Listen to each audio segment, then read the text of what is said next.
Another story is that a lot like this is Plato had defined man, that is anthropos, human being, as a featherless biped. And Diogenes came to the academy and held up a plucked chicken and said, "Behold Plato's man," after which the disciples added, "with broad flat nails," to the definition. Hello, this is Robinson Earhart here with the introduction to Robinson's podcast, number 140. And this episode is with John Burgess, who is John and Woodhull Professor of Philosophy at Princeton University, where he works in mathematical and philosophical logic, and also the philosophy of math, and where he is, in those subjects, one of the absolute reigning legends and authorities in the field. So this episode is dedicated to a single topic, and that's realism in the philosophy of mathematics. And I keep having in mind every time I do a philosophy of math episode that I will be able to keep it simple and to the absolute basics, but each time the conversation quickly gets out of my hands. So this wasn't quite as introductory as I had hoped it would be, and maybe one day I'll do a solo episode on some of these topics, but we still take things from the beginning, and that's with the question of just what realism in mathematics is. And as a bit of a teaser, though, of course, we explicate this at length.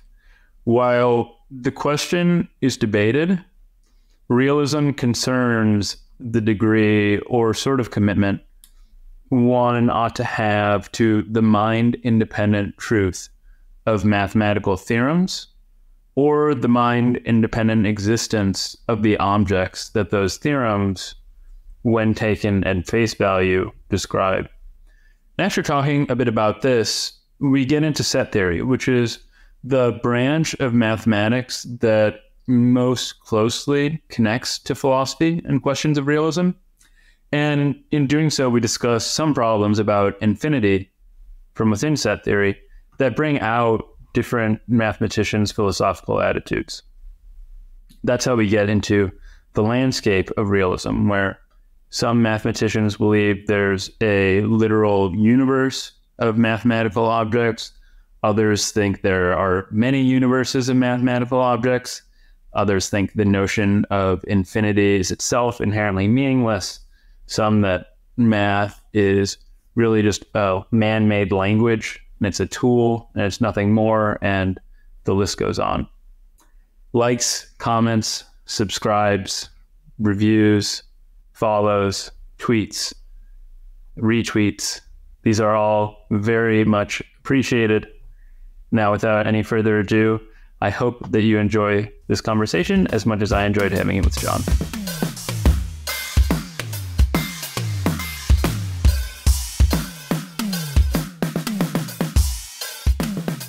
You did your undergraduate at Princeton in mathematics with a thesis in probability logic, and then a master's in math, and then your PhD was in the department at Berkeley that Tarski established, and that's the group in logic and methodology of science, where you worked on set theory. So at that point, I mean, it looks to me from the outside like you might have been poised to go into a math department. So why did you end up at Princeton, or how, in the philosophy department instead? Well, logic is in this sort of border area, and it's not quite large enough to have departments of its own. So we're spread out among math departments and philosophy departments and computer science departments. Now, I've always been interested in philosophy. I mean, and that's why I was working in logic rather than, except for the master's, what's called core mathematics. I mean, of course, you take a lot of it as a math major, and my MA was in that, but logic was always my real core interest. And that was, the program was interdepartmental, so I was already doing philosophy there, and some of the things, some of the seminars were quite interesting. So I got gradually drawn into this thing. I think this philosophy seminar I liked the best was taught by Charles Chihara. And then as I was finishing up there, just after leaving, he came out with this book, Ontology and the Vicious Circle Principle, So it began by quoting something from Quine and saying, when I first read this, I wrote in the margin, this philosophical thesis should be soundly refuted.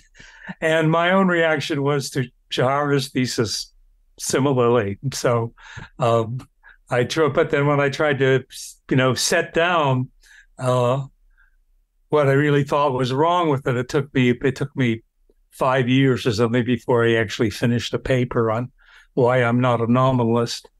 Okay, so nominalism then was one of the questions that you were originally interested in as you were going into or transitioning from your doctoral studies to being a professor. Yeah, that's one of the things I'm trying to reconstruct now in memory. I spent a year in the math department at Wisconsin. I got a 2-year postdoc there. It's one of the few math departments that has a really large presence in logic. So I was there, and I was still working on logic things. And then the job at Princeton opened up, and so I applied for it, and I came out to be interviewed. And I still remember at some point someone asked me, well, why do you think a department like ours would be interested in hiring someone who does, Journal of Symbolic Logic type logic? And my answer was, I was wondering that myself. But unfortunately, that didn't disqualify me. I guess Dick Jeffrey probably was responsible for saving me from the effects of that. So I got the job here, but the whole time before I had tenure, I was always trying to keep one foot in both camps. Mm-hmm. And I did get shortly after I got promoted here, I got an offer from the math department at Ohio State. It was arranged by, or a joint position actually, arranged by Harvey Friedman mostly. So, but from that point on, I actually stayed in the philosophy side of things. Yeah. And for our listeners who don't know, I mean, Ohio State still to this day is one of the absolute giants in philosophy of math. And instead of starting off by asking you about those initial questions you were interested in, so nominalism in particular, since most of our listeners, though, I've done a number of episodes on the philosophy of math. So with Joel David Hampkins, Justin Clark Doan, Graham Priest, some people that I've spoken to about it. It's been a while, so I don't want to presume much background in the philosophy of math from our listeners. So I think the best place for us to start is really with precisely the landscape in the philosophy of math and explicating some of the key terminology there. So from my experience, different philosophers associate different things with the default position, which is, I think you'll agree with me, mathematical realism. And perhaps what they associate with it are objectivity or Platonism, but those aren't the same things.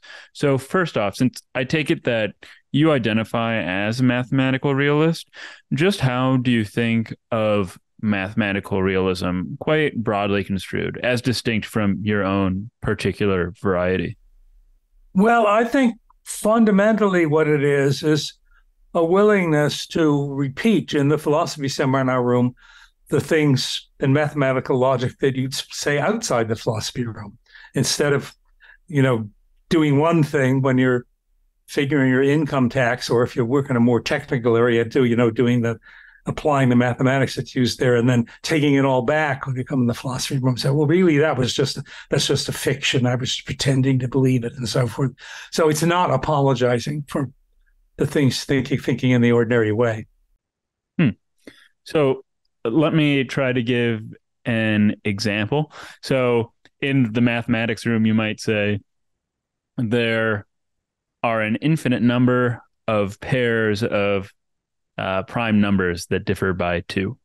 And one might expect a non-realist might say outside of the math room, well, I don't actually believe that there are these numbers. It was just sort of a matter of speech in the mathematics classroom, but the realist says, no, no, no, even outside of the math classroom, I really do believe that there are an infinite number of pairs of prime numbers of this sort.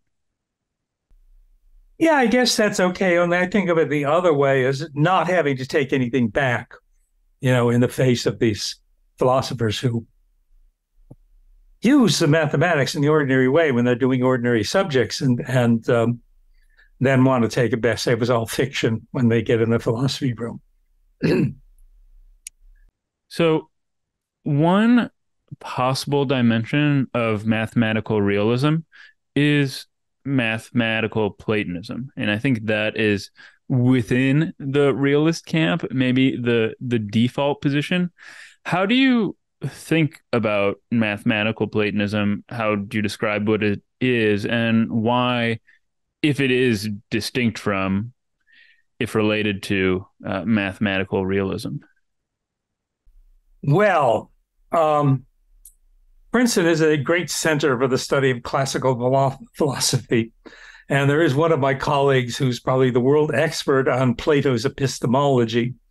I think what has come to be called Platonism is only very, very indirectly connected back to Plato. However, if we forget about the real Plato, what his reputation was already in antiquity, you can see in the Diogenes Laertius, which is an ancient account of gossip about philosophers. It goes on for 2 volumes and mentions all the schools. And so there's a story in there about Diogenes the Cynic coming to Plato's academy, and Plato was lecturing, and he was talking about the form of tableness and the form of cupness and so forth. And Diogenes said, "Oh, Plato, the table and the cup I see, but the tableness and cupness I no wise perceive."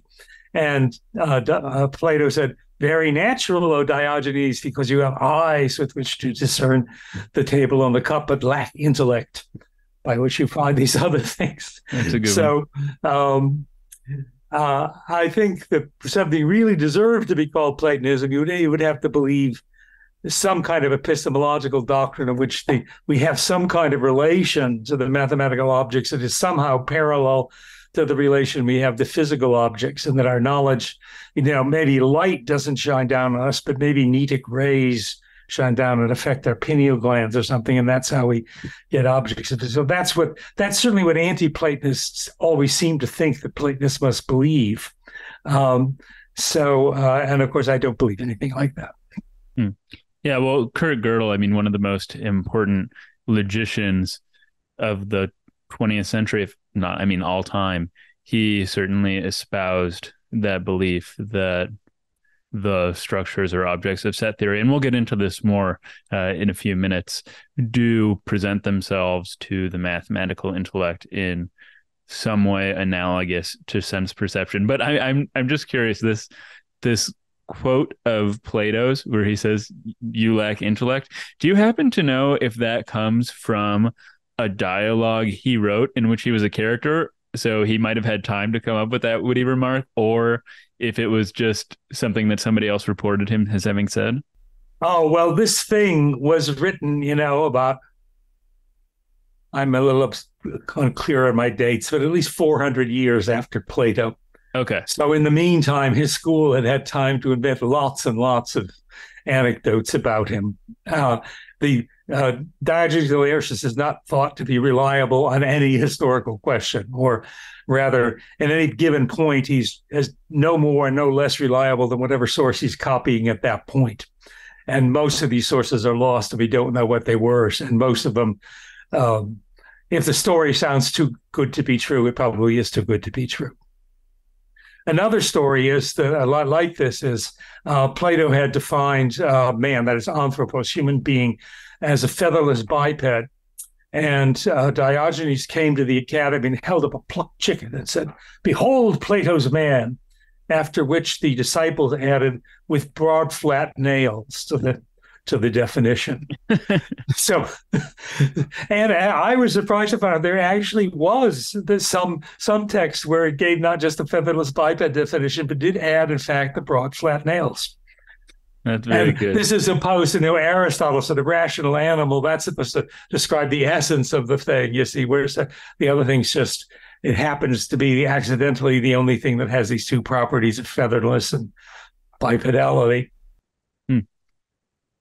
Well, I think that having this vocabulary in our background is going to be very helpful, and we'll soon get into some more specifics and cases. But one last question I wanted to ask, and this one might be more nuanced because I have the sense that different people use this term in very different ways. But I take the term I have in mind is objectivity, and maybe you don't find it a useful term in the philosophy of math, but how do you think of it, if you do, in relation to realism? Well, let's see. It's not a term that I make a great deal of use of myself. There's a famous saying attributed to the late George Kreisel that the issue with the intuition between the intuitionists and the classical mathematicians, which was the big controversy in the 30s, is not about the existence of mathematical objects, but about the objectivity of mathematical truth. And that's where Michael Dummett starts.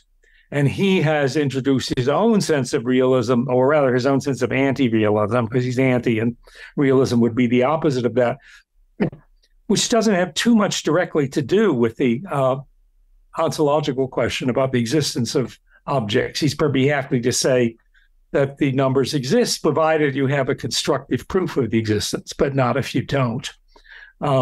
So there just are these two usages, and you have to be aware of that if you do things. I guess in the anthology of some of my collected papers called Mathematics Models and Modality, or Mathematics, Modality, and Models, the first thing I say in the preface is you have to distinguish these two senses of realism versus nominalism, and realism versus idealism. Only no one who's no idealist today wants to call themselves openly an idealist, so they say anti-realist. So those are just two different controversies. In fact, Dummett, who was sort of the arch supporter of the philosophical supporter of constructivism and anti-realism in his sense, also was the author of one of the earliest and most telling criticisms of nominalism, though it seems to have been overlooked by too many potential readers. So it's possible, to be an anti-realist in one sense and a realist in another sense. And you just, after a while, have to get used to that sort of thing. Crispin Wright somewhere says, well, nowadays, if someone, say, philosopher of science, begins a lecture by announcing that she's a realist, what she's accomplished is the same as clearing her throat. Basically, that's it. To say you're a realist isn't really going to inform your audience of anything if they know how promiscuously this word is used in how many very different senses. Well, here is what I had in mind, though it might be anticipating something we get to in the future, but something like the continuum hypothesis or the continuum problem. Either there is an infinite cardinality between the cardinality of the natural numbers and the real numbers, or there isn't. In an objective sense, if one is objective, there either is or there isn't. But if you are an anti-objectivist, you might say that it could be true and it could be false, but it depends on the particular set theoretic universe you're referring to. So that's what I had in mind by objectivity, but we might get to that. So for now, though, I saw that you... Well, I could say something about that now. Sure. So accepting that either there is no intermediate cardinal or there is an intermediate cardinal, what that means is you can prove a theorem by cases, by saying, suppose there is an intermediate cardinal, we argue this way and get this conclusion, and suppose there isn't, we argue some other way and get the conclusion, and that's enough to establish a conclusion. The intuitionists will not accept that because they don't accept the principle of excluded middle, but you always have P or not P. But classically, you can always argue that way. Also, it seems very widely to assert something like there is no intermediate cardinal, and asserting that it's true seem to come to the same thing. So it looks like I'm saying if the continuum hypothesis is the statement that there's no intermediate cardinal, I'm saying when I'm saying, well, either there is or there isn't an intermediate cardinal, I'm saying either this continuum hypothesis is false or it's true. And that's just a rewording of the same thing. You have to struggle to get defined to make there be some other question there that you could disagree about. Because the way things stand, it certainly is legitimate mathematically. There aren't a whole lot of examples, but there are some examples to argue by cases on the continuum hypothesis. And there also doesn't seem to be any evidence in mathematics of people using P, and it's true that P in some contrasting ways, that the two things were different. So it comes down to either its continuum hypothesis is true or it's not true. So those are the things you say outside, when you're doing mathematics. Now, inside the philosophy room, there are various ways people might try to take that back and say, well, actually, when we're talking, not the crude way of saying there aren't really any of these objects, and when we talk about them, we're just playing a game, but they can say,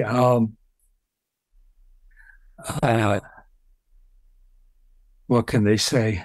Well, there are various ranges of things we could have been talking about when we were talking about sets. And though for each of them, it's either true or it's not true that there's an intermediate cardinal, it's not the case that one of those two possibilities is the same for all of them. Okay. So I don't buy that either, but so I'm much more ready to stick to the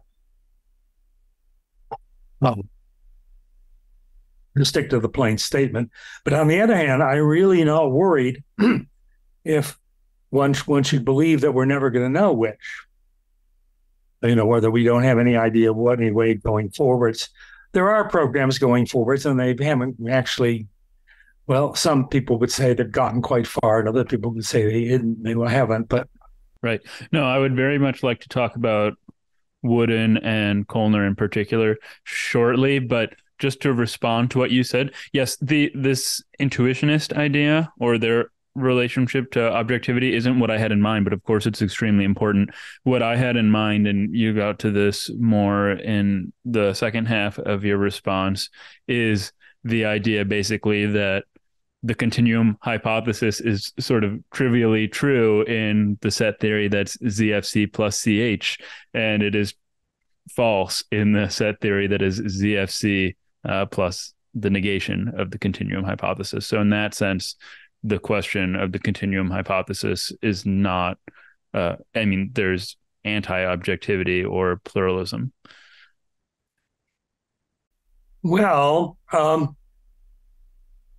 I would not say that it's true in one theory and not true in the other theory. It's implied by one theory and its negation is implied by the other theory.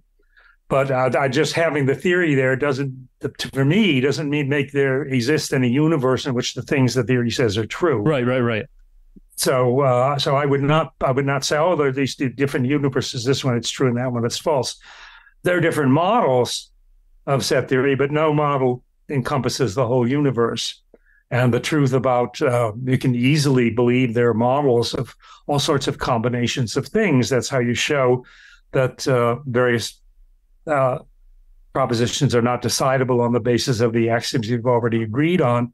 But that's not at all saying that the universe is undecided about these things. It's saying that we're undecided. As much theory as we produced is undecided. But that's a statement about us. Right. I'm here anticipating a very robust multiverse type view.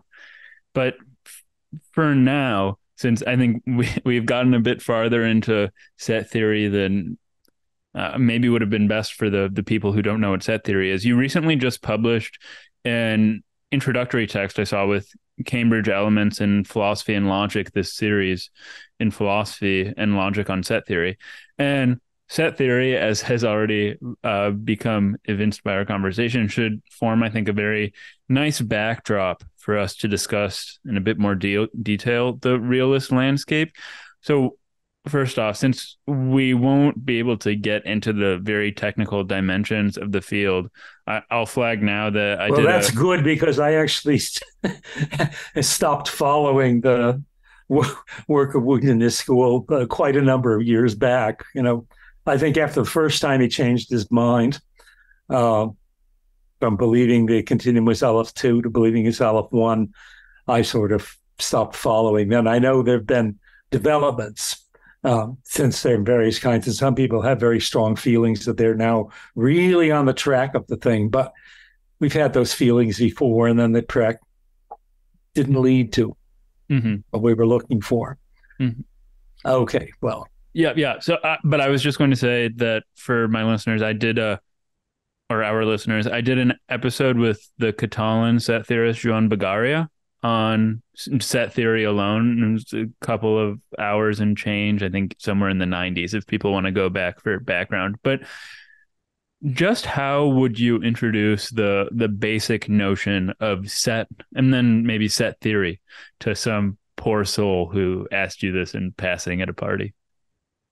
Oh, well, I've settled on a way I do the introduction of the book, but the book is addressed as if writing to a student of mathematics who's already familiar with some mathematics. And the way I get into it is historical. There were some theorems, doesn't matter what the theorem says, that hold of a function if the function is well behaved at every point.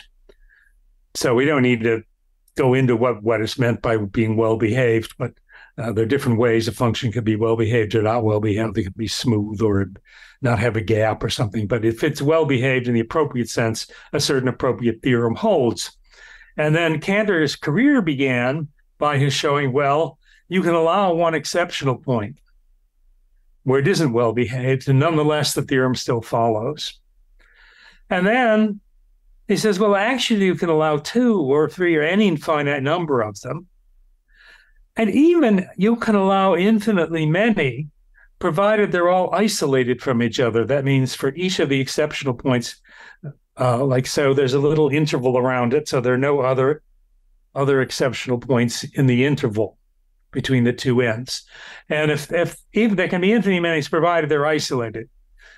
Well, actually, you can allow for one sort of doubly exceptional point, an exceptional point that isn't isolated from all exceptional points, if there's only one of them. Well, really, you could allow finitely many of them. And actually, you could allow finitely many of them, infinitely many of them, if they're all isolated from each other. And actually, there could be a triply exceptional point. So at some point, as you go through this, restating the stronger and stronger theorems of Cantor, it's entirely natural to switch over from talking about in the plural of the points where the function isn't well behaved to talking in the singular about the set of points where the things aren't well behaved. And what it means to treat that as an object in mathematics, what it means to treat it as an object is it's something you can perform operations on. And the relevant operation here is that of throwing away the isolated points. So Cantor's theory says if you look at the points where the function goes bad, if they're all isolated, then the theorem holds. If you throw away the ones that are isolated, the ones that are left are isolated from each other, well, then the theorem still holds. Well, even if there is some left there that aren't isolated, if you throw away ones of them that are isolated and look what's left, if that, if this process eventually disappears, you take the set, throw out the isolated things of what's left, throw out the isolated things of what's left after that, and so on. If that process at any stage makes everything go away, then the theorem holds. So this is the form Cantor's theorem first took. And then he had the thought, well, after I've done it once and twice and 3 times and 4 times, there's a sense in which I can do it infinitely many times. It could be the case you had a function, such that no matter how many times you perform this operation of throwing away isolated points, there'd always be one ill-behaved point left. Nonetheless, for any given point, there'd always be some stage after which it wouldn't be left. So every point will be thrown out at some stage, though at no stage have yet all of them been thrown out. So we can imagine as an infinity step after steps 1, 2, 3, 4, taking the intersection of everything that's left that we have so far. And so if that's empty, that's enough for the theorem to hold. And if it isn't empty, if it becomes empty when you throw away these isolated points and so on. And so Cantor's ordinals were enumerating the steps in the process after you get through all the finite ones. So there's first, second, third, so forth. And then after you've done all of them, he originally called it the infinitieth, but we now call it the omegeth. After the letter omega, and then there's the omega plus first is the next omega plus second. And those are his ordinals. And that's sort of the way the subject began. And it's now stating everything mathematically in terms of set theory has become, so ingrained since the fairly early decades of the 20th century that it's hard for people to imagine another way of putting things. Though, in fact, if you go back and look at the way people were saying things in the 19th century, they were talking about variables, meaning quantities whose value changes over time. And Frege is very, very critical about this. But this is the way people talked, and you can restate it all in the set theoretic language, and you can state things in the set theoretic language that it would be very awkward to try to state in the earlier language. But that's where they come in. It's essentially a new idea. You have a plurality of things, and you think of the plurality of things as being somehow itself a single thing. And what that means is that it's something you can perform operations on. So it's not just the numbers can be added and multiplied, but the things you can do to the collections of them.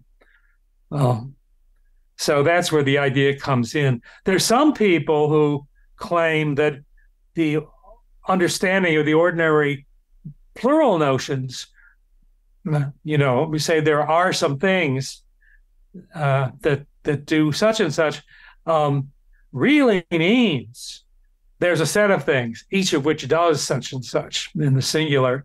I find that quite implausible. I think that the idea of thinking of the collectus was an advance over the original way of thinking about the plurals, and it actually took place at a certain historical stage in the development of thought with Cantor.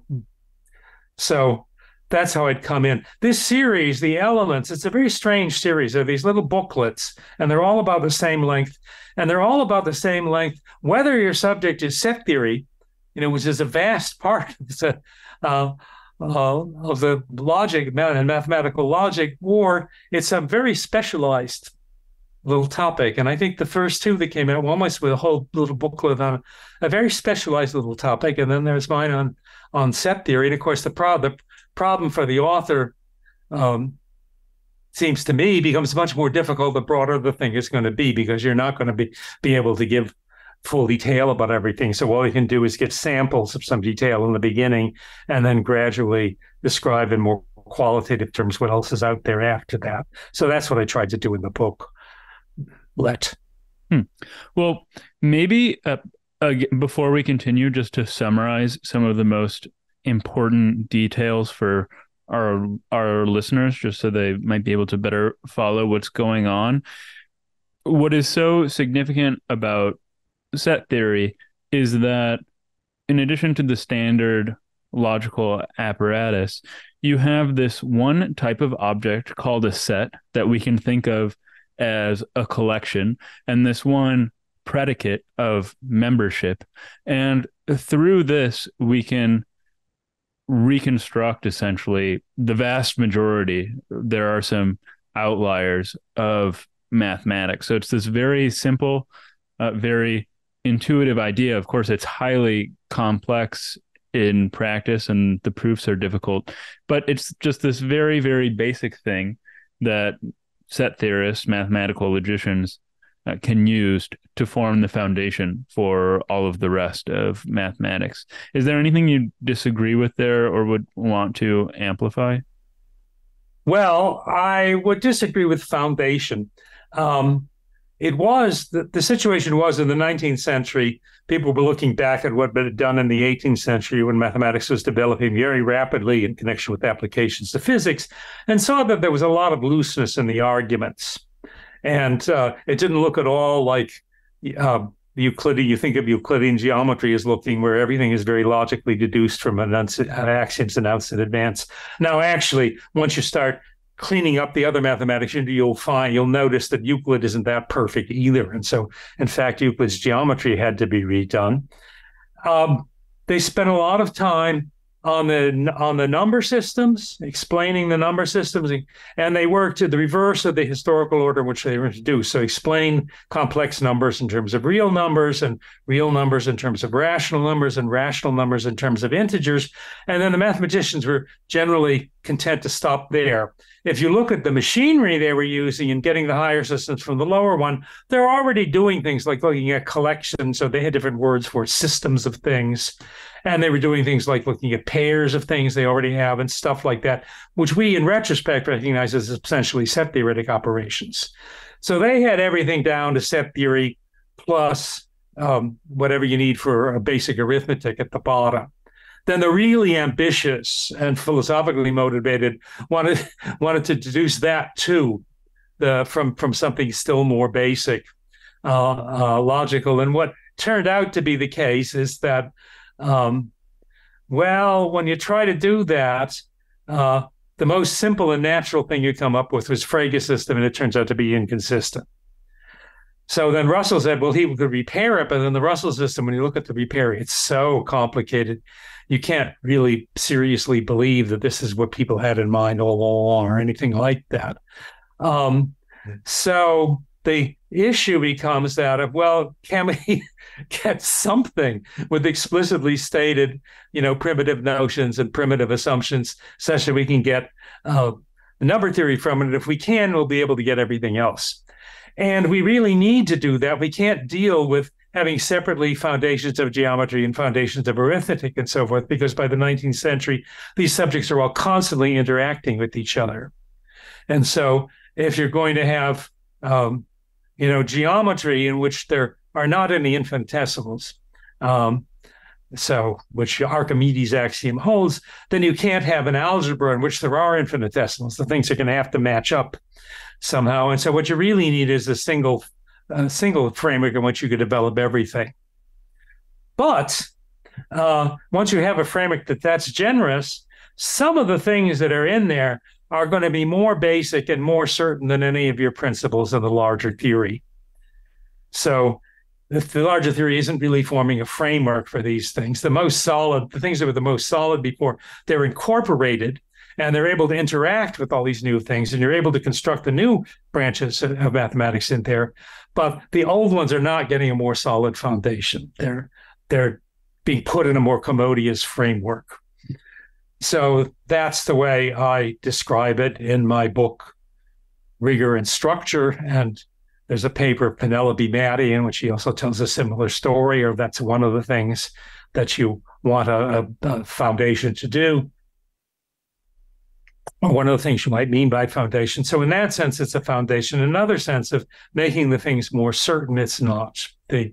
You judge by the, as Russell was already prepared to say this, you judge by getting the right consequences. You're getting the familiar things back as consequences and not getting any paradoxes the way you'd got with Frege systems and others that went on a wrong route. Set theory, developed by Cantor, he never made the assumptions that got Frege into trouble, but he was very unclear about what assumptions he was making. And after the paradoxes became known, people decided, well, we're going to have to get clear about that and write them down. And once they've written them down and started thinking about what we can do in it, they found, well, you can do everything. You can reconstruct the numbers, you can reconstruct all these things in this way. Most of the work, in fact, already having been done, reduction down to the natural numbers, already having done in the 19th century, though people didn't recognize that that's what they were doing at the time. What they were doing is giving a set theoretic reduction of everything to natural numbers. And then really, it's not too much farther to get the natural numbers from set theory too. And so now you have this single system in which you can do all of mathematics. That is all of accepted mathematics. And that's what makes it possible for logicians to think we could show that certain questions that have been raised by mathematicians cannot be solved on the basis of all the accepted methods of mathematics, by showing that the set theoretic axioms, which actually accommodate all of the accepted mathematics, don't give an answer to these questions. So that's the big development. That was the big development, beginning with the continuum hypothesis, or he did one side of it, and then Cohen did the other side of it, and then you got all sorts of things like that. But what makes that possible is that what makes it interesting is when you say you can't do it in ZFC, you don't mean you can't do it in a certain formal system. Well, I mean, you do mean that, but it's interesting because you take it to imply that you can't do it by ordinary mathematical means. And that claim is actually, there's inductive evidence for it. No one has ever, in fact, produced a valid proof one way or the other about the continuum hypothesis. Moreover, people who have thought they have done so and written out stuff about that, their work shows all the same marks of crankhood that you find in the work of circle squarers and angle triangle sectors, and people are doing other things that are known sort of to be impossible. So that's all I'll say for the moment in that direction. Sure. I hear everything that you have said, but I'll clarify, I guess, what I said or what I meant. So then I'll start with the ancient Greeks, who I think my understanding is they took their foundation, the foundation of their math was geometry. So number theory, numbers were modeled as segments, but the existence we discovered in later on, much closer to contemporary times, of non-Euclidean geometry sort of shatters this basis. And then today, of course, the possibility of category theory or homotopy type theory. I know that your late colleague, Vladimir Vojevodsky, was working on something called univalent foundations because he had serious issues with ZFC, and there's no consistency proof for ZFC, which is problematic. But what I meant was that it serves in some sense as a foundation, ZFC, because if you take some important theorem like Fermat's last theorem, the gold standard of proof after which no working mathematicians would have any more doubt about its veracity would be a translation or reconstitution of that proof in ZFC. In that sense, it serves as, I'll say maybe like a more colloquial foundation, modulo the philosophical disputes about what a foundation would be. Yes, well, I agree with most of that. The history is not quite right.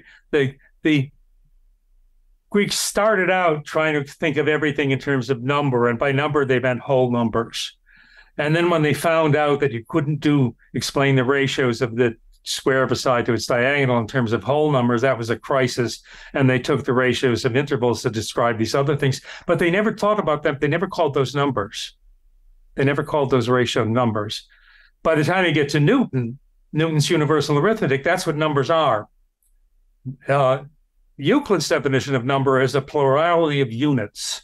And there are number theoretic books in the Elements, and they're based on that definition. Well, you can't do anything with that definition, but there are numbers, but the numbers are solely whole numbers. Those are the only ones that are called numbers. By modern times, they were calling these ratios of segment lengths and so forth, those were thought of as numbers too. And then there are certain geometric constructions you could do with them that can be construed as adding the ratios and multiplying the ratios and things like that. Those things have been known since Euclidean geometry. And then, as you say, at a certain period, because of these, developments of rival geometries and so forth, people began to think that it would be better if we could have a purely arithmetical foundation for the theory of real numbers. So explain the real numbers in a way that doesn't presuppose the geometry. And actually that proved to be, well, Dedekind did it. It proved to be not so very difficult because the hard work had really been done by Eudoxus explaining what it is for two ratios of lengths to be equal. And if you look what it amounts to, Eudoxus doesn't call the ratios of lengths numbers, real numbers. He doesn't call the ratios of natural numbers, even rational numbers. He doesn't even speak of that. But what he's saying is, if you speak it the way we do, he's saying that the real number is completely determined by its place among the rational numbers. And so that's what Dedekind just took to take that to be the definition of rational number. That is a natural real number. If you think that you cut the rational numbers into two pieces in the way that a real number would be thought of doing if you believed in real numbers, you can just define that to be the real numbers, and you can show that it has all the right properties. And then you can show the taking those real numbers as coordinates in the Cartesian manner, you get back Euclidean geometry. So you have one model of Euclidean geometry. Now, the other thing about the gold standard, it actually is interesting. There's a logician category theorist, Colin McClarty, who claims to have gone through the chain of references in the first published proof of Fermat's theorem. And if you follow them back, they come to some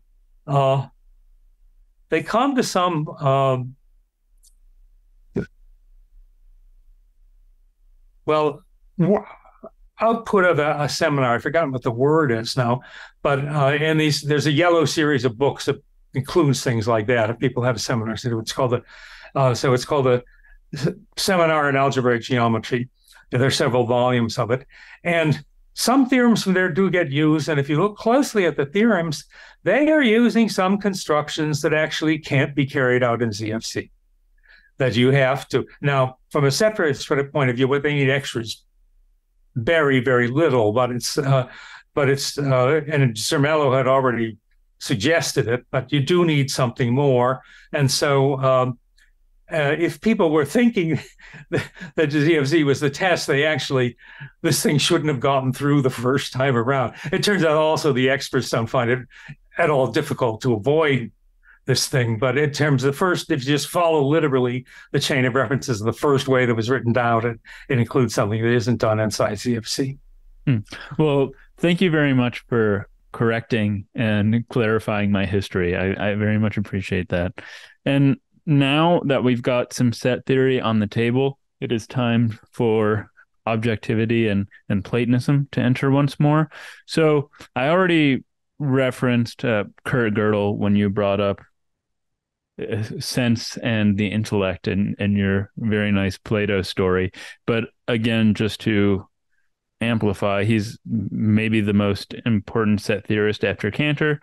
And in his footsteps, there are now Hugh Wooden, once of Berkeley in the logic group, and Peter Koellner at Harvard. And I think that they are Platonists, and correct me if you disagree or think I'm misrepresenting that, in that they hold that there is a universe of sets, and they're realists in the sense that there are mind-independent truths about these sets, and they're objectivists in the sense that meaningful statements in the language of set theory are either true or false. And how do you think, one, if I characterize that correctly? We've seen that I make mistakes. And two, how do you think of their position, though granted you said you don't really follow it that much anymore? Okay, well, my first graduate student at Princeton was Penelope Matty. Oh, wow. And her dissertation was about this passage in Gödel where he seems to say we have something like the perceptions of the objects of set theory. And her goal in the dissertation was to try to find an interpretation of this in which it isn't parapsychology, so that there's something you can do this. But then when you do things that way, it isn't. After a while, we looked at it. She thought, well, that can't be what Gödel had in mind. But what he did have in mind it's not so clear exactly what he had in mind. And when another set theorist sort of endorses it, it's not exactly clear what it is they're endorsing. It's just like when there was a period when a lot of physicists all endorsed Bohr's interpretation of quantum mechanics, though I think the great majority of them, in fact, had no idea what this is Bohr's extremely obscurely expressed ideas actually. Yeah, I think there's still a dispute about it. Yeah, so that's you could be somehow you have great esteem for these people. I think it must be onto something, but any attempt to put down what it is, it's not so clear. Wooden certainly believes that there's some sense in which you can get, an objective answer to the continuum problem. Well, there are other people who also think this. Wooden thinks it's likely to turn out the answer is that there are no intermediate cardinals. And the other group thinks, no, the answer is going to be that there's one intermediate cardinal and no more. And at present, well, the most recent development was that there were two different ways to argue for that second conclusion, and they managed to combine them, find some connection between the two of them. So that seems to make each of the two ways look stronger because it agrees with the other. Though certainly there's nothing there that's conclusive that's has persuaded anyone outside a rather small circle of people who are closely following these developments as they appear. So we'll see. Well, you'll see. I probably won't be around by the time it's settled down, but we'll find out whether they get somewhere or not. What I say in the little booklet at the end is you have to distinguish that question about optimism or pessimism about the prospects for settling these problems from this metaphysical question about whether the abstract objects really exist or just useful fictions. You could, believe that they're all fictions, and yet believe that there is an objective answer, or at least a not completely subjective answer, because you can believe that about things that are admittedly fictions. So you take things like the Sherlock Holmes stories. If someone writes a new one, you can look at that and you can see, that one looks, the characters are, it's very true to the way the characters were presented in the original ones. And that looks like a genuine, a correct correspondence. And someone else has them go off and do something totally different and brings in bunches of other stuff. And it may be amusing, but it's not a continuation. So you can say there is the story, even if you think of it's just a story, there are natural continuations, there are sort of unnatural continuations. So you could hope for an objective or not completely subjective answer in that sense, while not believing at all in the sets. On the other hand, you could believe in the set that big sets exist in the strongest possible sense, and that when God was creating the world, the first thing he said on the first day was, let there be sets.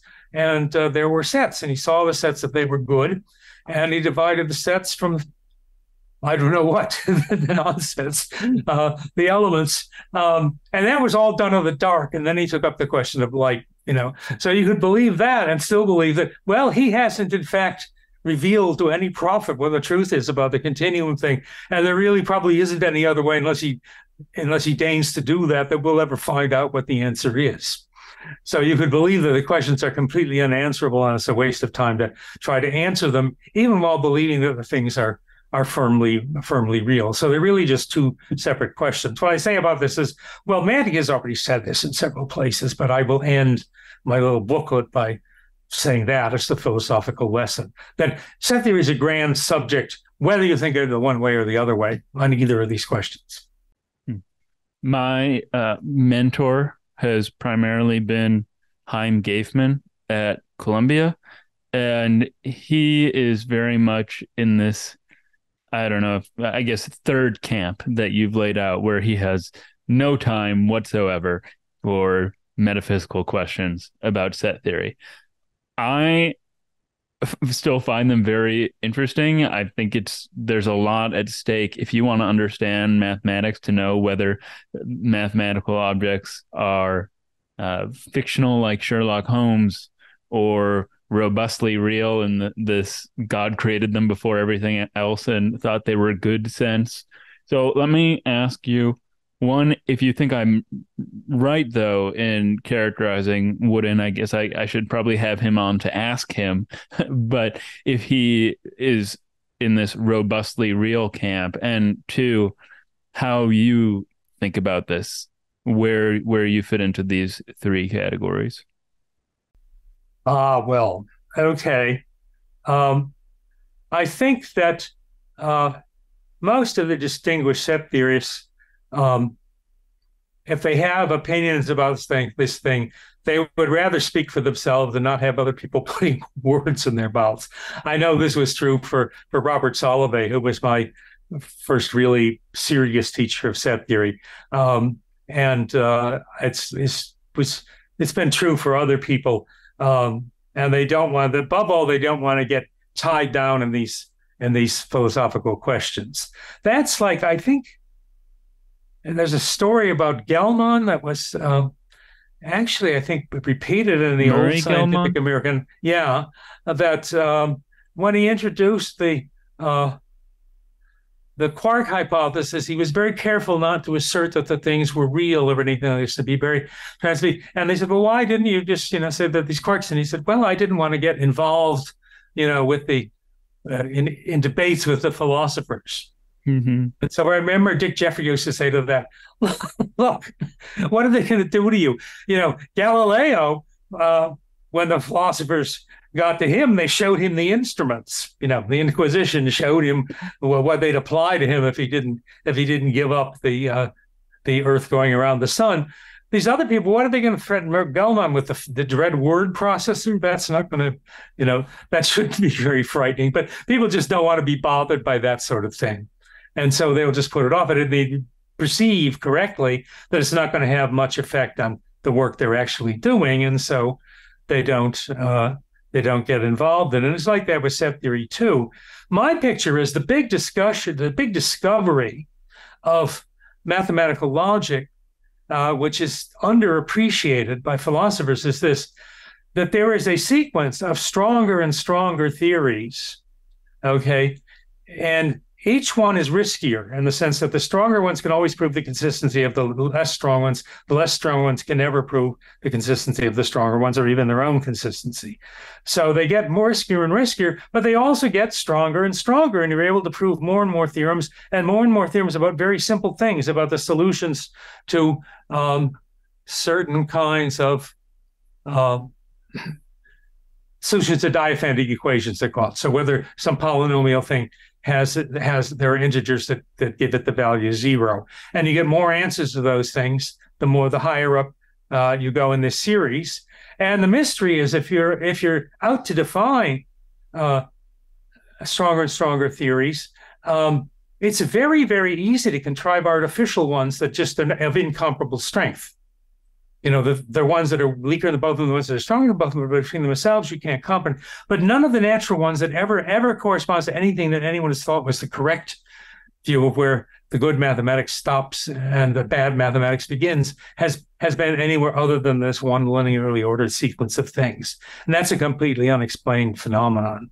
But the picture is, if you have that picture, the debates that they were having in the 30s, and some people said, well, you must stop here with the finites, this, and not go on to more than that. And the intuition is saying, no, you can go on a little further if you think about things constructively, but of course, not too far.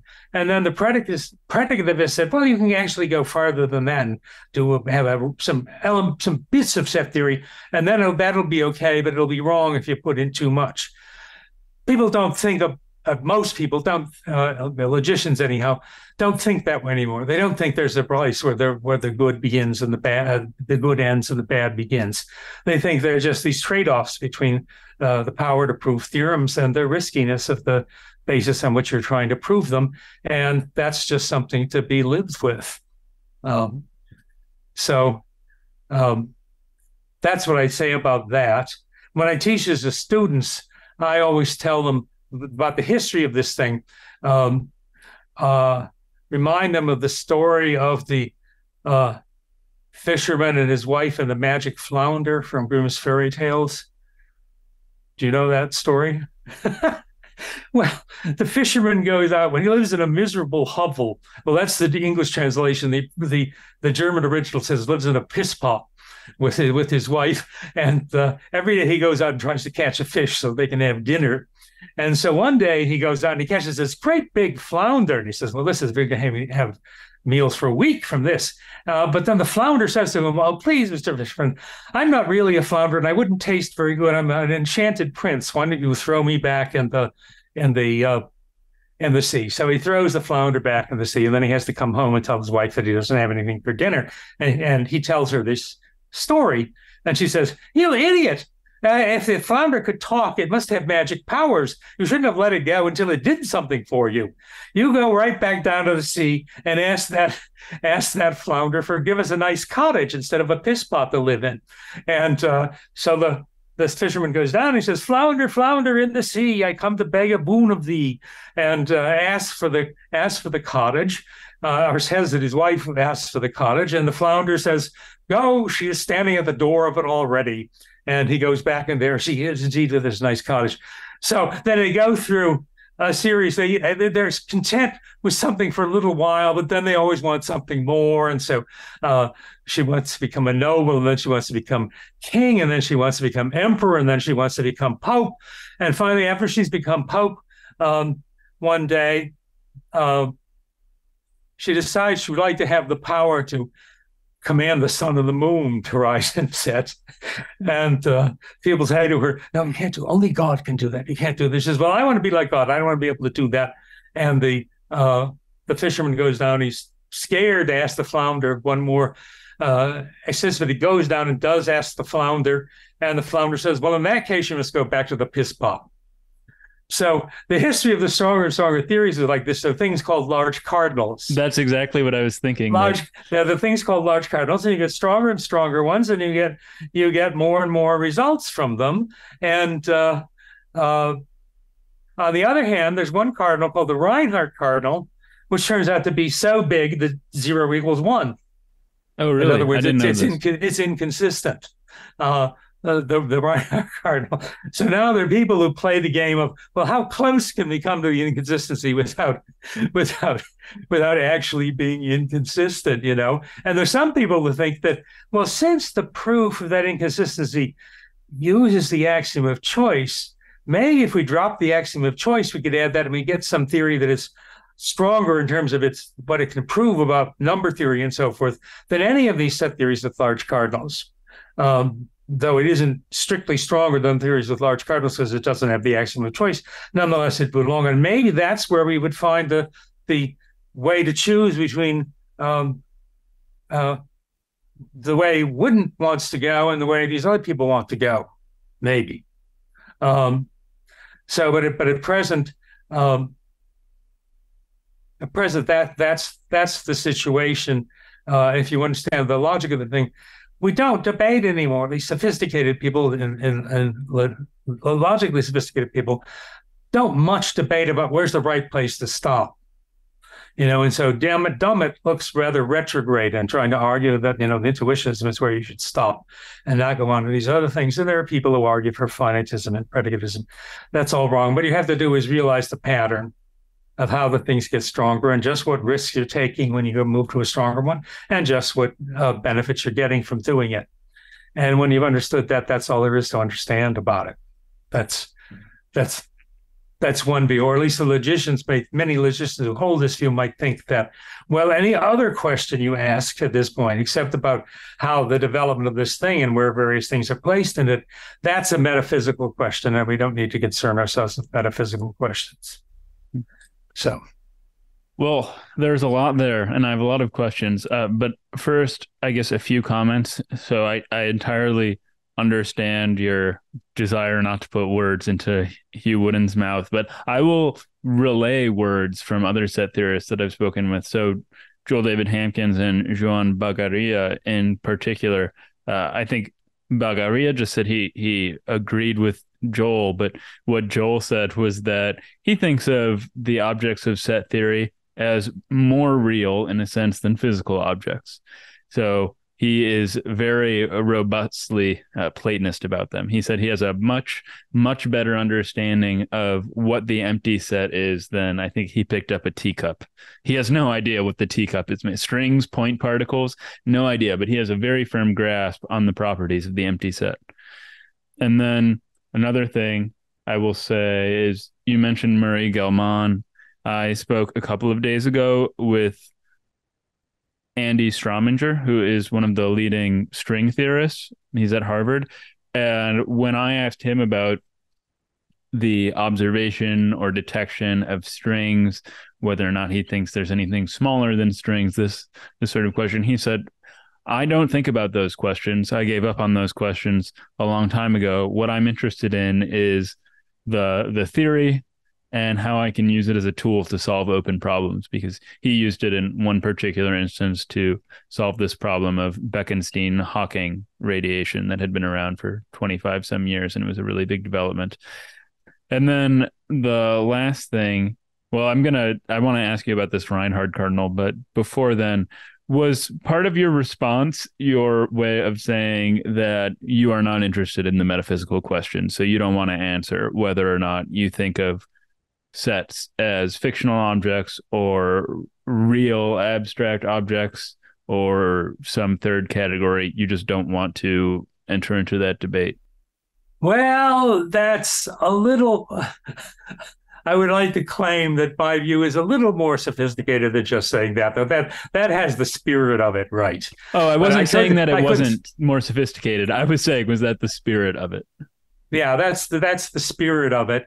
The actual view is that our theories of the world are the product of an interaction between the world and us, and there's no way to describe the world that doesn't have a contribution from us into the way it's shaped, and there's no way to get out what we're contributing that doesn't bring in things that are contributed by the world.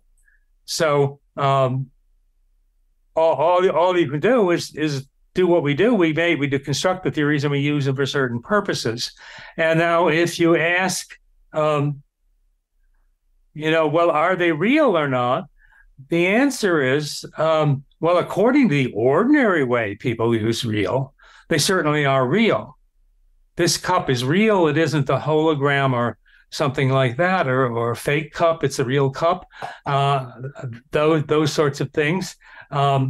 So-and-so is a real person, whereas someone else, QAnon, is not a real person. It's a fictitious person, something like that. With that, in that sense, yes, they're perfectly real. Everything will endorse everything that's part of the standard theory is real in that sense. But other people, when they say it's real, they seem to mean, well, that's just the way, not just the way we see it. That's the way God sees it.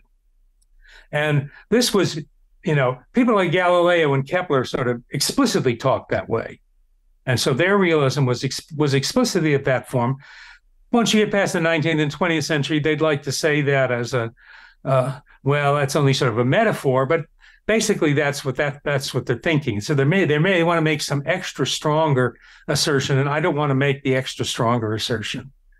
So I'm in one sense a realist, in the sense I'm going to say that they're real in the same sense in which the tables and chairs are real, and so forth. I'm not going to say they're real in any sense that a human being couldn't hope to know about. I don't know whether that helps or not. It does. I don't want to press you any farther than you want to be pressed on this, so you can just tell me if you want to move on. But I see a very important disanalogy between the cup and QAnon and numbers, in the sense that we say the cup is real and QAnon isn't, because we can kick the cup and we can't kick QAnon, but we can't kick a set or the universe of sets, unless you're sort of like an impure set theorist. You're a realist in this sense, in that this constitutes a set of two things and I can kick this, so I've kicked a set. Well, of course, Dr. Johnson tried to refute Berkeley by kicking a stone. And one of the first things you do when you teach the introductory survey course on early modern philosophy is, one of the questions is, why is this not a refutation of Berkeley? and so forth. So kickability, the kickability test, I don't. It's Rhetorically forceful. I think the best response is in something written by Dummett, though I cannot quote it from memory and I don't have the reference with me. But he quotes an article from the newspaper, and it's about some policy change of Margaret Thatcher about things pertaining to maritime, to shipping and oceanic pollution or something like that. I've forgotten what all the things are. And he says, now you can go look through this article or for this paragraph and look at all the nouns. There's not one of them, except maybe Mrs. Thatcher and the Atlantic Ocean, that denotes a physical object. There are all other things, about the rates of inflation and marital status and things like that. But you can't kick a marital status, and you can't kick the rate of inflation, though the rate of inflation certainly can kick you, and maybe the marital status can also. So there are lots of things we talk about that are not physically kickable. And on the other hand, it's not necessary to talk about the physically kickable things. There are contortions you can go through that will enable you to speak without ever speaking about these things. There's a story by Burgess in which he sort of hypothetically suggests a language in which people never talk about enduring objects, but only talk in Berkeley's way about perceptions. And there's the anthropological linguist Worf actually claimed that there were some languages spoken in the Pacific Northwest that in which, in fact, they don't say their houses, they say it houses over there, or they don't say there used to be a house, they housed over there.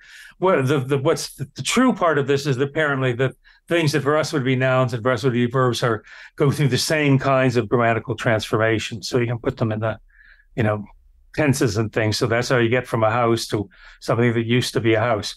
And then there's something that Quine invented, called predicate functor logic, in which you can systematically eliminate all nouns. It pegasizes. And everything just becomes they're verbs and they're adverbs.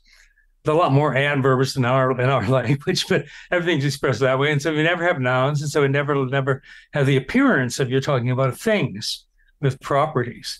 So for me, all of that stuff is on the side of what we contribute to development theory. We contribute the structure, the kind of language we have. We have no real reason to believe that God speaks to the angels in a language like that. We have no real reason to believe that intelligent extraterrestrials would have a language like that. I shouldn't say speak, because we don't know how, in fact, maybe they use bioluminescence to communicate or something like that. But whatever they do, they have a language thus structured. And so that even having an ontology at all is optional. And there is one, which is sort of the prevailing one, and I'm just prepared to subscribe to it and not think it needs to be apologized for in philosophical moments. So you don't have to keep your fingers crossed when you talk about it or anything like that. It's just okay as it is. One thing that greatly influenced me, which you might read, is I think if you read about 9 pages into William James's Pragmatism, there's a passage where he describes how the early modern people thought about, or maybe the classical antiquity people thought about what they were doing with their discoveries and the kind of realism that they had and so forth. And then at the end of that, he says, but of course we now know blah, blah, blah, that's not right at all, and sketches this alternate picture. So that's the pragmatist picture, and that's the picture towards which I tend. So if you have that view, these questions don't arise in the way that people think they do. They play certain uses because people, in trying to deal with them, have come up with all sorts of stuff without actually solving the problem, but that they were working on, but having other uses. So it's it's good that there are people thinking about this, but I don't want to think about it, and There are other people who don't want to think about it. And I think it's because you're not going to answer the question in the terms in which it's being put. Okay. To answer it, you have to step back from what are you doing when you're classifying things as real and unreal? No, thank you very much. That was all really helpful. As you mentioned, there are lots of ways people can contort language or respond to, like, oh, marital status. Sure, we say it's real, but in a materialist sense, it's not real. But I totally take and understand your pragmatist response to this. Well, there are two ways to do that. And what you see has been done with the numbers. One, people would think we have to, in fact, describe, and it may be a fairly elaborate process, how we could say everything we want to say without ever speaking about marital status. And we could put on all these government forms that you have to fill out in triplicate for various purposes. We could say all of that without ever even giving the appearance of believing in such things as marital statuses. And there are other people who say, no, it's enough just to take it back in the philosophical moment and say, didn't really believe it. It's just a useful fiction. So that's a fundamental difference among nominalists. In some sense, that may be a deeper difference than the difference between nominalists and anti-nominalists. Mm-hmm. Right. I am partial to this, to like Field's program, this sort of thing. I don't have a worked out stance completely because I'm just not that far along. But do you at all think, or have you much considered, since issues of language were central to your response, linguistic conventionalism? Like Jared Warren here at Stanford has recently revitalized that with his book, The Shadows of Syntax. But conventionalism, I think, was dominant at one point, but then totally died. So I don't know whether you think it's still a live issue. Well, this is not my forte, but my impression is that what was being called conventionalism died because they were trying to explain how we could have knowledge of these things about numbers and so forth, and how really they were less interested in the ontology than on the distinction between the a priori and the a posteriori. How could we have a priori knowledge of substantive things? And the argument was supposed to be, this answer was supposed to be, well, they just reflect linguistic conventions. And then the objection was put by Quine at the end of his paper, Truth by Convention, which I, once talking with Saul Kripke, found that we agreed that this is the most important thing he ever wrote. I love that paper. Yeah. So at the end of it, well, the paper as a whole has its longueurs, but at the end of the paper, he says, look, we've only had time to establish finitely many explicit conventions, but the things that are supposed to be knowable a priori are infinitely many. So it must be that some of them are not established by explicit conventions. Well, people will say, yes, they follow from the explicit conventions. But then what sort of fact is it that they follow? That seems to be a sort of, that's a logical fact. It seems to be an a priori fact, an analytic fact, and so forth, that you haven't derived from conventions. So there's something going on here. Saul takes it, this is one way into his stuff about Wittgenstein. In the end, he actually is given seminars in which he starts from Lewis Carroll on Achilles, what the tortoise said to Achilles, and then goes to this passage of Quine, and then into his paradox. So now, what was I saying? So I think that's the reason why conventional came in. Now, for Quine, conventionalism should have that there is a sense in which there's a law that's conditional. I think is something conventional in our theory of the world is something he never really denied, and he had the strongest possible reason for agreeing with it when his student David Lewis produced his dissertation, which became the book Convention. And here he describes what it means is that it's conventional is that things could have been done a different way, without there being in any And if some extraterrestrials do it a different way from us, they're not doing better what we're doing worse, or doing worse what we're doing better. Things just could be different. In that sense of conventional, there's still a lot of convention. As for other more recent views, I would have to do more reading before expressing an opinion about them. No problem. Did you speak much? I don't, as far as I'm aware. So I had a conversation with Frank Jackson and Graham Priest on the show all about David Lewis, and philosophy of math did not come up at all. I don't know if you recall, maybe like 20 years ago, they did a joint issue commemorating his death with a lot of people's papers about David Lewis. And I think they identified in the introduction, if I recall correctly, some 12 domains in which he had major enduring impacts, but philosophy of math isn't one of them. He was your colleague for quite some time. Did you two speak much about it? Well, we didn't speak much about it, but I did, in fact, we produced one little joint appendix to one of his papers together with Alan Hazen. And in that paper, he does say something about philosophy of mathematics. He's talking about set theory and how you should think about set theory. Oh, right. And he says in that, look at he's talking about the nominalists and other people who think that they're philosophical corrections to mathematics. And Lewis says, this is just comically immodest. Are you actually going to tell the mathematicians that they must reform their ways because philosophy has discovered that there aren't any numbers? And what are you going to do to show them this? Are you going to show them about philosophy's previous great discoveries, like that motion is impossible, and other things like that?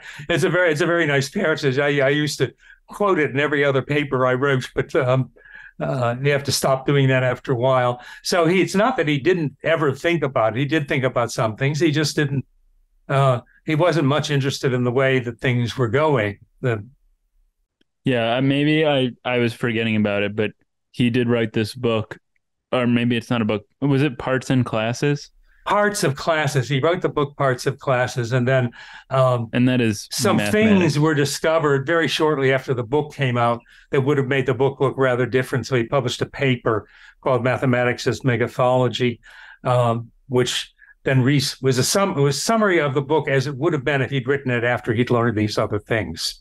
And so the key passages in both of these sources about the philosophy's discovery versus the discoveries of mathematics. Right. You mentioned finitism earlier in our conversation. There is he was once a towering figure in model theory. Abraham Robinson, he is the creator of non-standard analysis, which is still a major paradigm, but he was a finitist, and that confronted him with a serious problem because the entirety of his career, or what he was known for, what he developed, revolved around infinity in the form of non-standard models of arithmetic and infinitesimals. More particularly in the way that he reformed or proposed an alternate way of doing calculus. But so he had this immense difficulty, and he responded to this not particularly satisfactorily by saying, yeah, all of this is meaningless, but we really just have to keep doing it. And we have to, even though philosophy has shown him that there are no infinite collections, so much of what we've been talking about regarding set theory is strictly meaningless, as he put it, we will continue playing this game because sometimes it delivers very meaningful finitary results.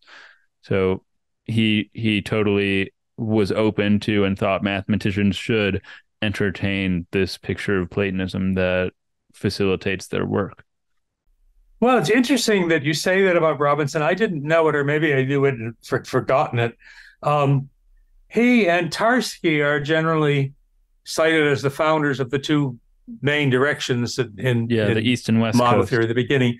Tarski had a very similar thing. Tarski professed to be a nominalist. He was just a what they say in French, croyant et non pratiquant. He believed in it, but didn't practice it. Hector didn't practice because he didn't see how to get the results he wanted while sticking to those. He would do it if he could, but he didn't see how to do it, and so he didn't. So there are people that there are the position that, though I think it's wrong, that behaves like the orthodox in doing sciences over, and then takes it all back when doing philosophy, is certainly not held only by philosophers as opposed to scientists or mathematicians.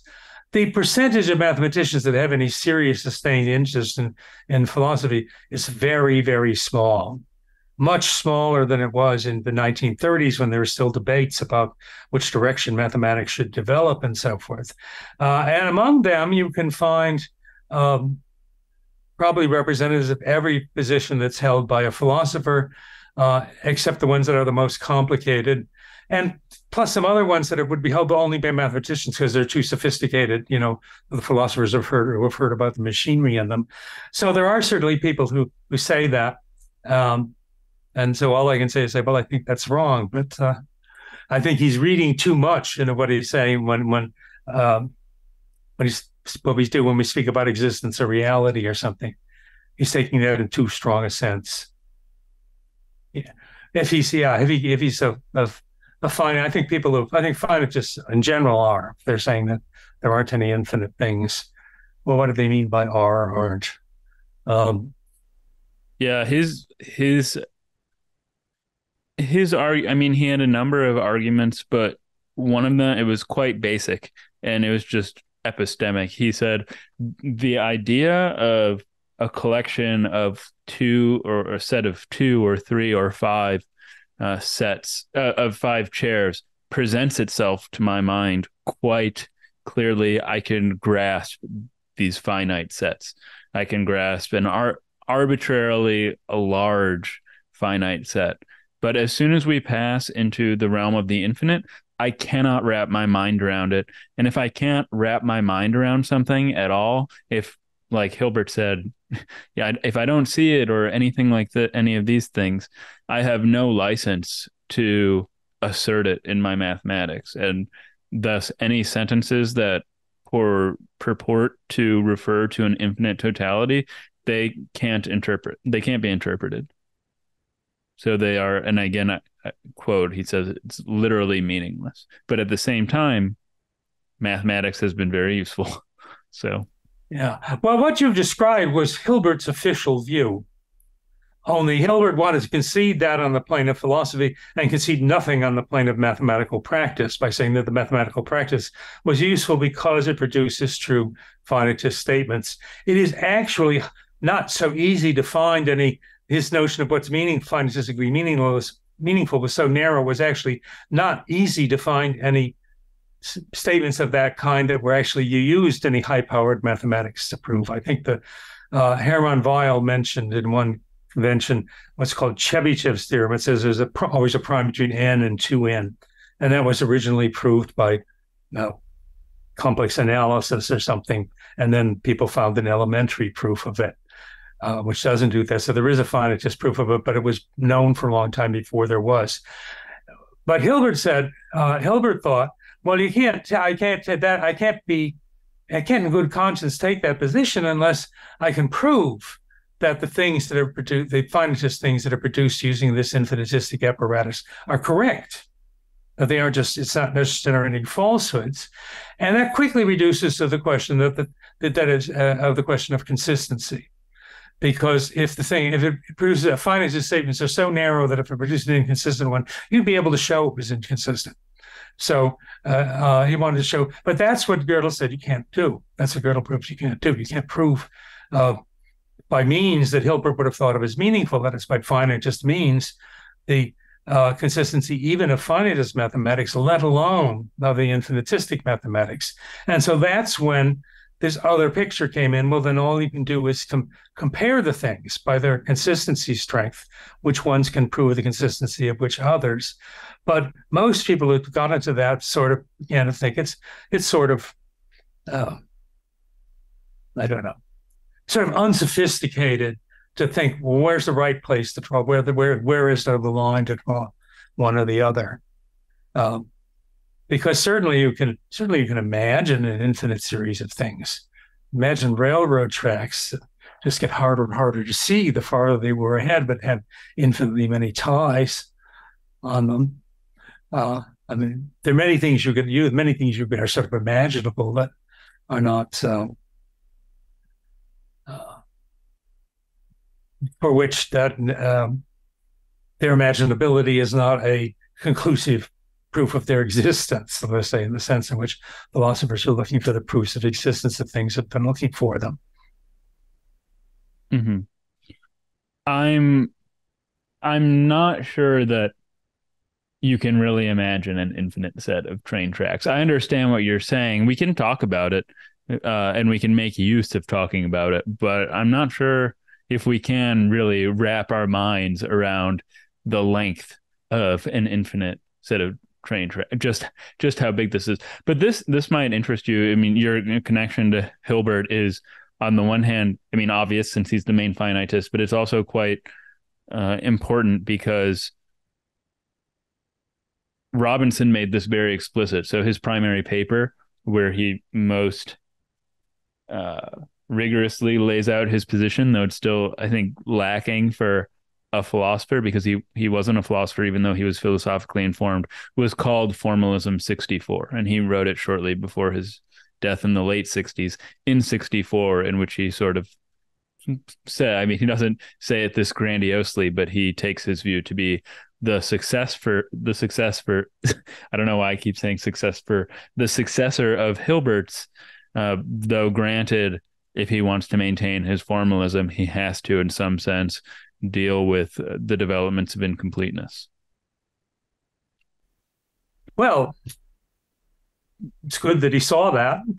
Yeah, he saw that. And I don't think that he really successfully dealt with it. But anyway, the last thing I'll ask before we finish, since you brought it up and I'm curious about it, is this Reinhardt cardinal. And you said that it is of such a size that it leads to inconsistency. So obviously it can't be accepted because we can't be having 1 = 0, that the law of explosion that tanks the whole set theory. Does this cardinal then, in a sense, granted that the universe of sets is infinite, does it still put a cap on the size of the universe of sets if this cardinal is so large that it renders set theory inconsistent? Well, the thing is that the large cardinal axioms never just say that they're very large sets. In some sense, there just isn't any way to say that directly. They say something that has the implications that a certain set is very much larger than all the sets we've been considering so far. So in that sense, they prove their existence of very large sets. So the inconsistency of the Reinhardt cardinal means that, well, you can't hope to assume to formulate along this route to formulate a large cardinal axiom, that will fit into the series somewhere and will be of any use.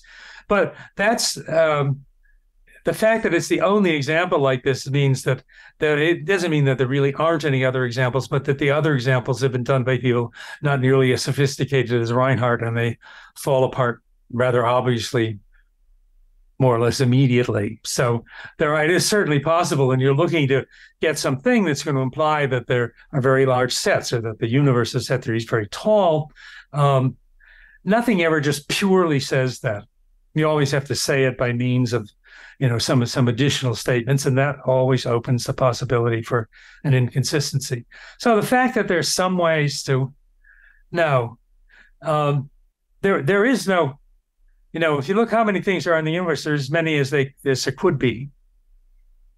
There's not, it's not there's some bound and you wonder why does it stop here, and no, there's nothing bigger than that. Everything that could be there is there. If there can't be a Reinhardt cardinal, it's because it's inconsistent. If there isn't a Reinhardt cardinal, it's because it's inconsistent. There couldn't be one. Well, I don't know whether that's helpful, but it's helpful. Well, John, this has been an honor because you're a total legend in the philosophy of math and mathematical logic. And I am so thankful that you took the time to have this conversation with me. Thanks so much for doing it. Well, thanks for the invitation. Hold on.